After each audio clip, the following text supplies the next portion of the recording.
And our topic today is a society based on truth. Um, we don't, we get so caught up in our day-to-day lives. We don't have a time to step back and say, what is the nature of the society that we're living in? Now, we should be doing that. That should be the principal question on everybody's mind. But we get so numb to that. We get so entertained from that. We get so um, um,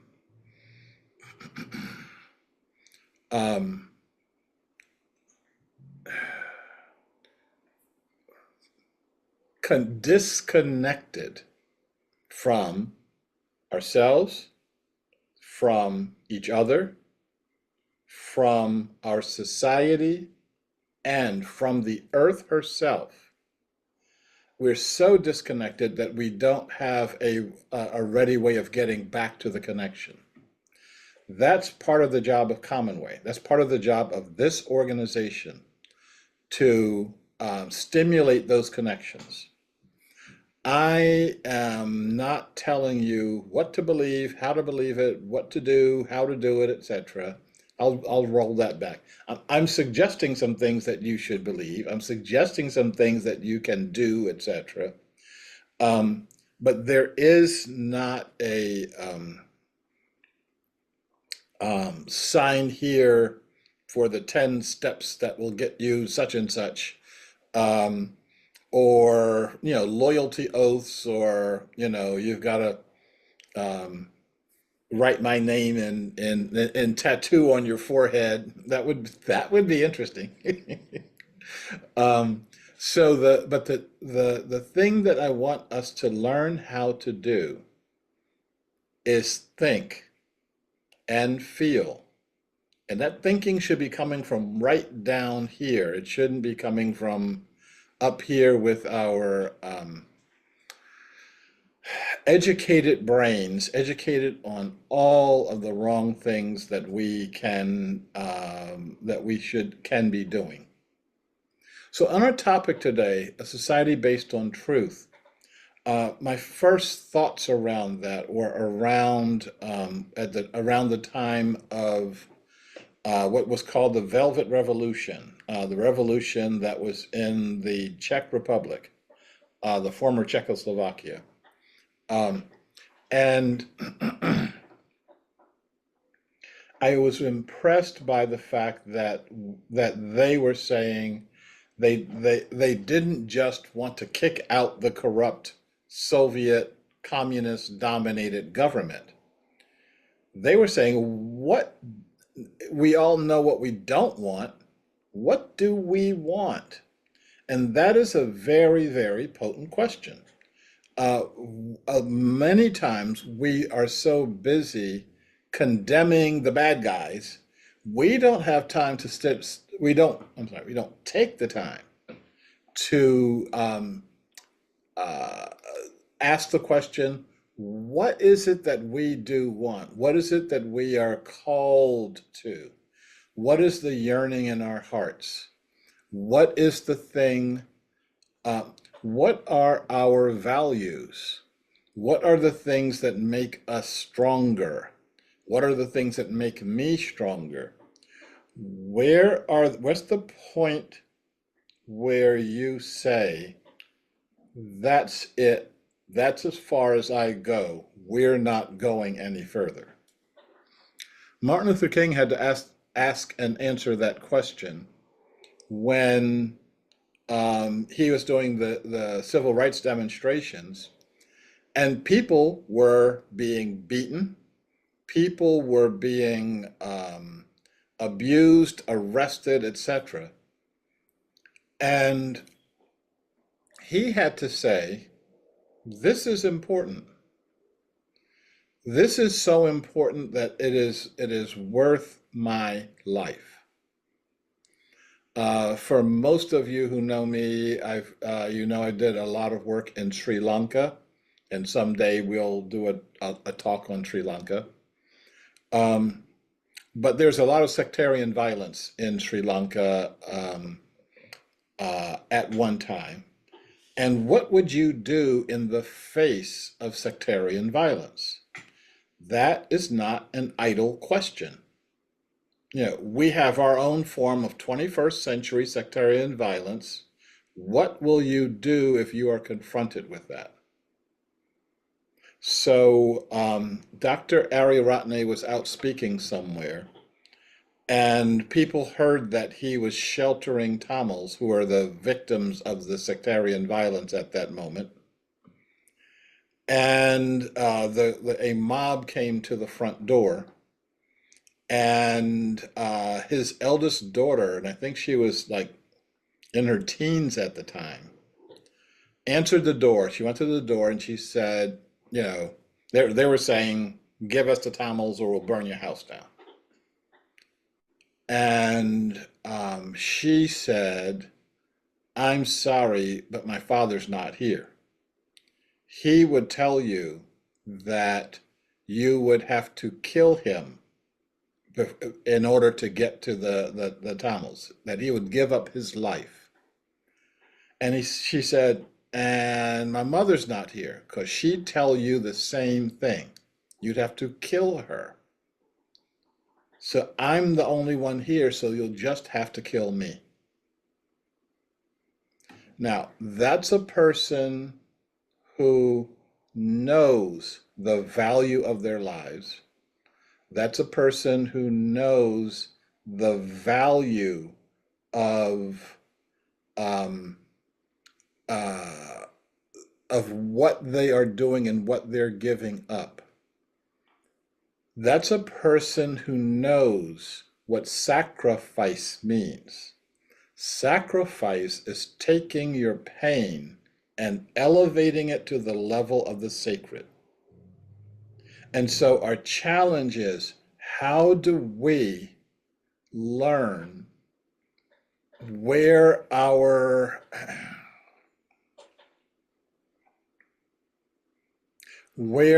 line is, the line that we draw in the sand and say, no, that's as far as we're going with this. Because most of us operate our lives from fear. Because most of us operate our lives as though we are afraid. We don't get to ask that question. We don't get to answer those questions. And therefore, we wind up sitting on this volcano of anger, frustration. We don't even understand what we're angry about. I was listening to a couple of guys talking angrily about Jeff Bezos and his wedding and his boat. And I wanted to say to them, why do you care what he spends his money on? What does it mean to you? Most people have the biggest wedding that they can afford.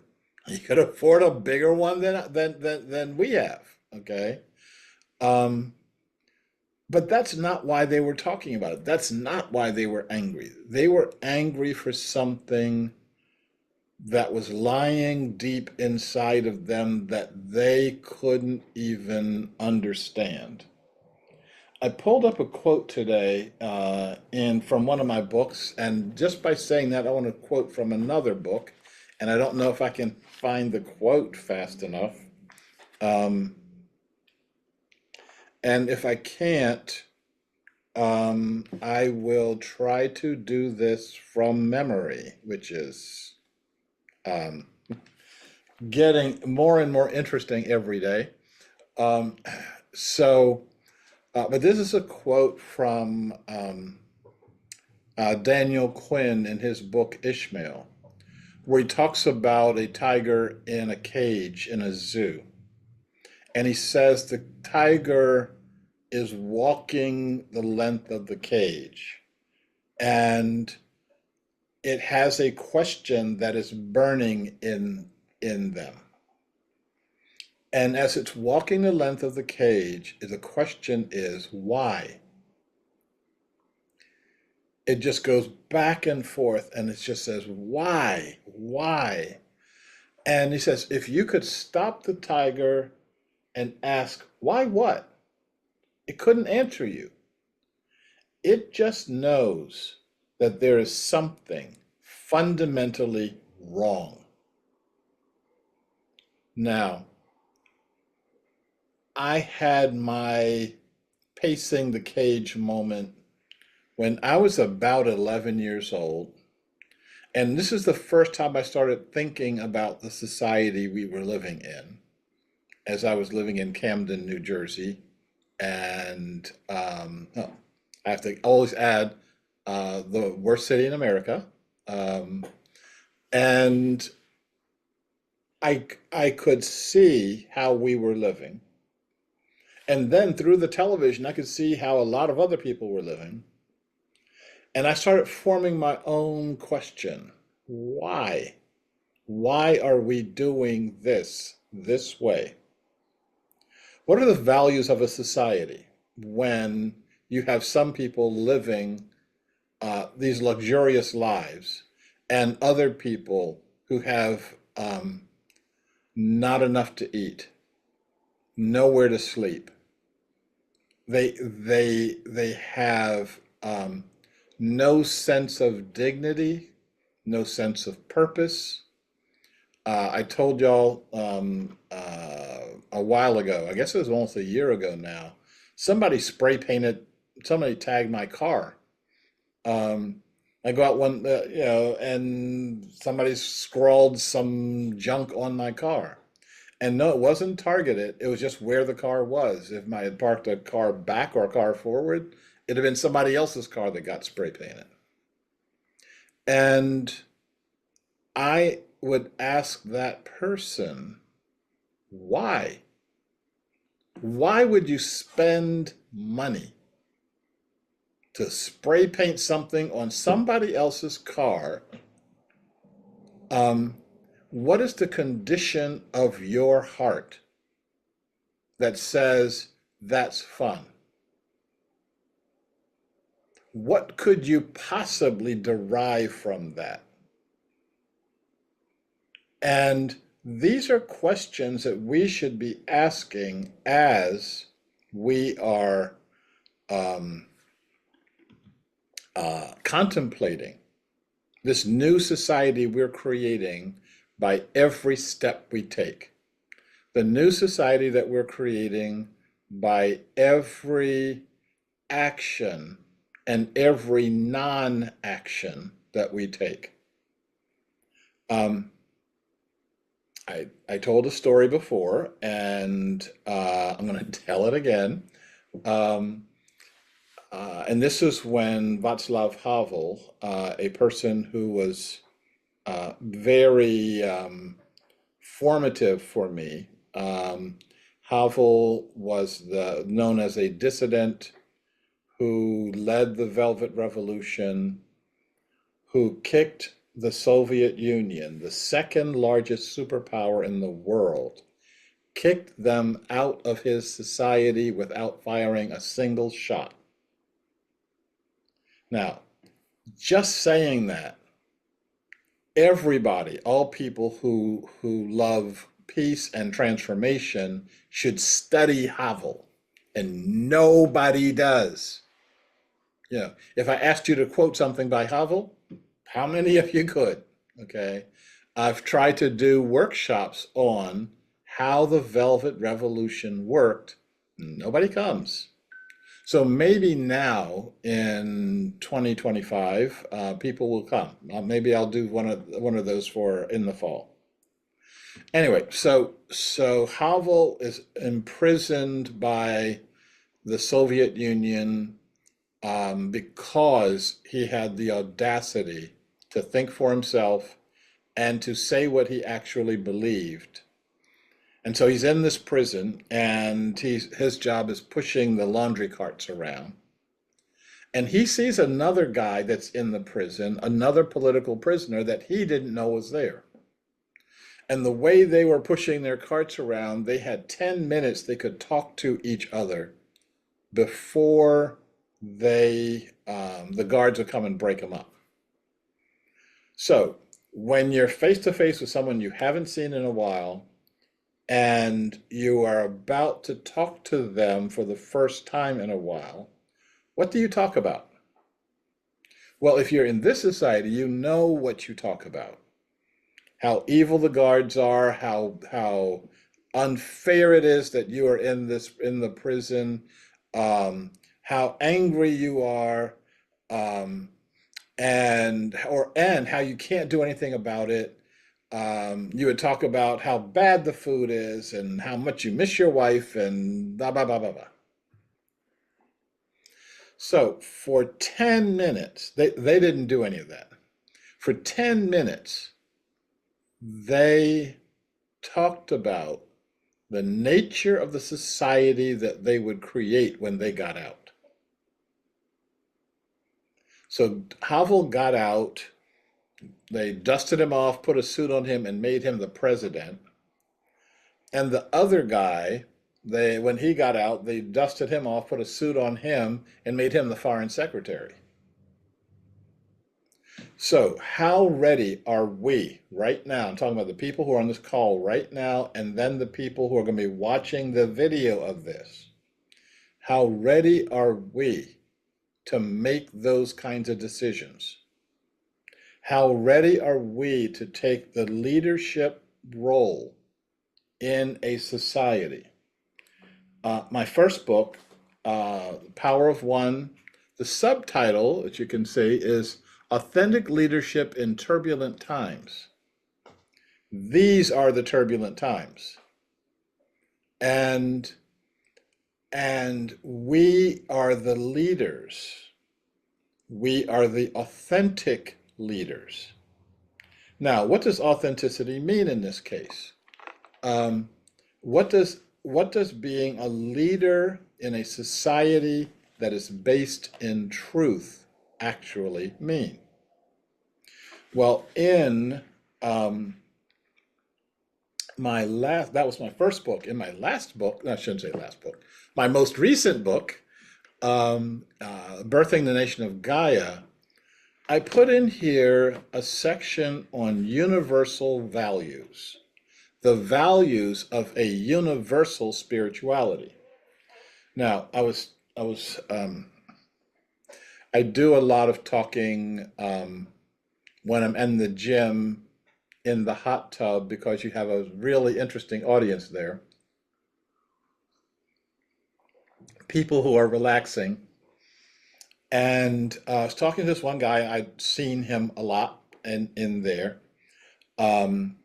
White guy, I'd say somewhere between the 70s and maybe 80s or so. Really nice guy. And he always, when I say, how are you doing? He says, well, Jesus Christ is my Lord and Savior, so I'm doing blessed, and I hope you are too. And I'm like, well, the one thing we agree on, yep, we're both blessed. Yep. And I asked him a question. I said, I've been around the world a number of times. I've talked to people a number of times going around the world. I've been on the opposite side of the planet. I've talked with people who have never even heard of Jesus, never even heard of Christianity. What happens to them? Yeah, does by default, does God just throw them away? It's like, I made a mistake. We'll just kind of wipe everybody off that part of the globe, and we'll have a better globe. And I could see on his face that he had not thought for 1 second about people who were different from him. And we had a good half-hour talk in the tub I wasn't against stretching my time out there. Um, and I could, and several times as we're getting dressed, he comes back around and goes, "What about such and such?" And I said, "Yeah, what about such and such?" And so he was really working this notion for the first time of what he believed. So I put together in Birthing the Nation of Gaia a section on what I call values-based spirituality. And by spirituality, I do not mean religion. I'm talking about the things that I found that are in common in just about every religion. And I know you're about to say, what are those things? And I'm about to say, let me tell you. And I'm going to unfortunately tell you really quick. There's 10 of them, and each one of them we could talk about for several hours, and we're not going to right now. So, the 10 principles of universal spirituality. In every wisdom tradition I've been able to find, there's a conversation on love, agape, or metta. And the way I translate that is, thou shalt love and be loved. I'm just gonna, I have to say one word about this because no, I'm not, because I don't have the time. One of the great things about doing this, I know I've got 3 minutes before a bunch of other people come in and want to do the Catalyst meditation. So I have to stick to the script here. Number 2, thou shalt be at peace. And I talk about that a lot in the book. Number 3, thou shalt be of compassionate service. Number 4, thou shalt forgive. Boy, is that one big. Number 5, thou shalt be humble. Now think about how many religions have that in their religion, but people don't practice it. Number 6, thou shalt be inclusive. Number 7, thou shalt be authentic. And actually, there's a lot in a lot of religions on this notion of being true to a set of values and being true to your own internal guidance. Number 8, thou shalt be grateful. Number 9, thou shalt be responsible. And number 10, thou shalt awaken. Now, if we guide our lives that way, we'll live in a society that actually works for all living beings. If we don't live our lives that way, we'll be somewhere else, and it won't be Mars. And I am betting on, I'm invested in, I'm all in on building a society of a world that works for all living beings.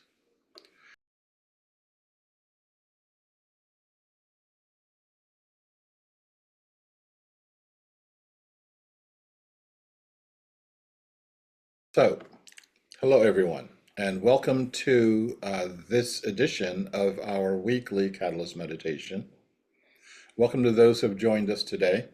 Welcome to those who are following on the outline, and right now I'm not seeing anybody on the outline. Welcome to those who have been with us in the past on the Catalyst Meditation but can't join us today. We're going to begin this the way we normally begin our Catalyst meditation, and that is with a centering meditation. We are centering on ourselves, we're centering on each other, and we're centering ourselves on all living beings that permeate the entire universe. The universe within you and the universe without you.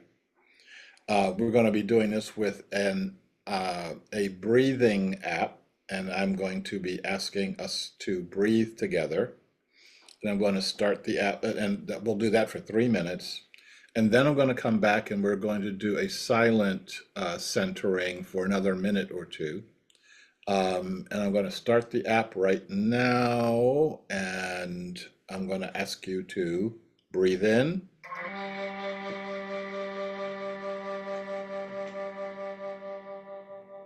breathe out,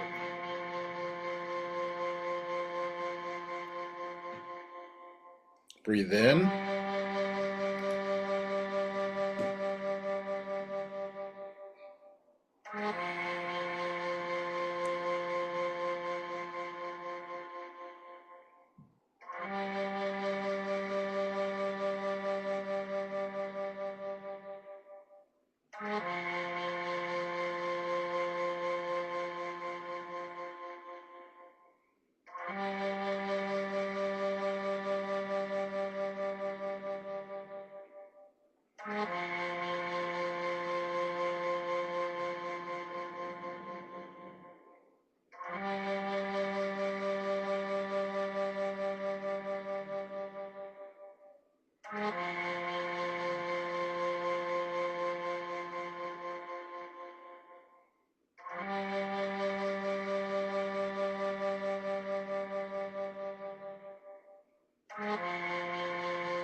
and if we can keep our silent centering going for a couple more minutes.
And if we can come back to our common center, we can continue our catalyst meditation with our intentions.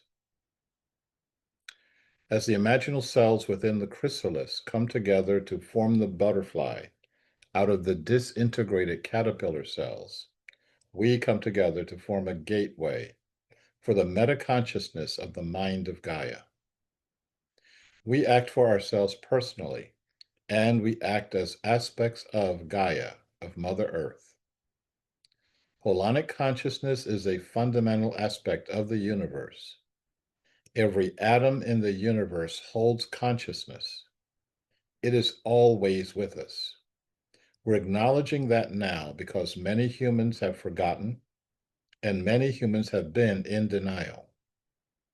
We act to reawaken our connection to Mother Earth for the benefit of all living beings. And we're acknowledging our connection to all beings. This connection includes all humans, including those who have gone before, our ancestors, and those who are to come, our descendants. All beings who thrive on and in the air. All beings who thrive on and in the water. All beings who thrive on and in the earth. All beings who thrive on and in our bodies. All beings that thrive on light, the beings of the plant realms. All meta beings, including the earth as a living meta being. Air as a living meta being. Fire as a living meta being. Water as a living meta being. All colony beings, meta beings that are collections of solo beings, and that includes murmurations, colonies, schools, hives, pods, flocks, herds, migrations, harmonies, swarms, and other forms of colony beings, and all other forms of consciousness, known and unknown to us. Having acknowledged all of these beings, we now blend all of our energies. May all who are part of Mother Earth be connected to and in perfect health, harmony, and balance with each other and with Gaia for the common good. We are in perfect physical health, harmony, and balance. We are in perfect emotional health, harmony, and balance. We are in perfect relational health, harmony, and balance. We are in perfect mental health, harmony, and balance. We are in perfect spiritual health, harmony, and balance. We are in perfect holonic health, harmony, and balance. We are in perfect spatial and temporal health, harmony, and balance. We are in the perfect place, at the perfect time, in the perfect conditions, and with the perfect beings. We set and we energize our declarations. We declare that Mother Earth is the ultimate governing principle, the way that humans govern their behavior on this planet, replacing all other forms of human governance. This is the way our behavior aligns with the will of the earth. We declare that humans are colony beings. We deepen and expand our human murmurations, our human harmonies. We declare that Mother Earth is providing all necessary resources to achieve the vision of a world that works for all living beings. We declare that we are creating a political and economic system where all beings participate in it, all beings are in relationship with it, all beings own it, all beings benefit from it, and all beings govern it for the common good. So we're now going to meditate within this holonic energy, within the energy of Mother Earth. We will be listening for any messages we may receive. We'll be making any personal requests that we may have. And we will be deepening and expanding our human experience of our human murmurations, our human harmonies. And we'll do this for between 8 to 10 minutes, and we're starting now.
And if we can come back to our mutual center, we will end our Catalyst meditation with our inclusivity mantra.